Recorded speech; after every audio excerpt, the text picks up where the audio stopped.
انگریزی مہینے کے حساب سے سال کا آخری دن اور کچھ ہی لمحوں میں نئے سال کا آغاز ہو جائے گا۔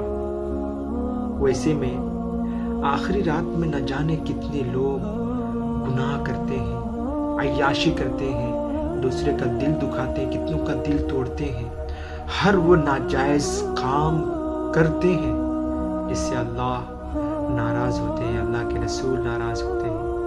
ویسے میں ایسے حالات میں کوئی بندہ اپنے آپ کو تنہائی میں رکھتا ہے اور اللہ سے لو لگاتا ہے، اللہ سے دعائیں کرتا ہے، یقیناً اللہ کو بہت پسند آتا ہے۔ ایسے حالات میں ہمیں چاہیے کہ انگریزی مہینے کے حساب سے، ویسے تو اسلامی سال کا نیا مہینہ محرم الحرام ہے اور انگریزی حساب سے اختتام، دسمبر کا اختتام اور جنوری کا شروع، ویسے میں انسان اپنے آپ کو نہ جانے کس موڑ پہ لا کے گرا دیتا ہے، وہ خود بھی تصور نہیں کر سکتا۔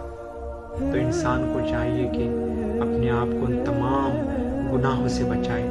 انسان کے زندگی میں عمر بڑھتا ہے، ساتھ ساتھ اس کے وزن بڑھتے ہیں، اس کی ہائٹ بڑھتی ہے، اس کے جسم کے ہر اعضاء بڑھتا ہے، اضافہ ہوتا ہے۔ اگر اضافہ نہیں ہوتا ہے تو خوف خدا، نیکیوں میں اضافہ نہیں ہوتا۔ تو ہمیں چاہیے کہ زندگی میں ہر چیز آگے بڑھ رہا ہو،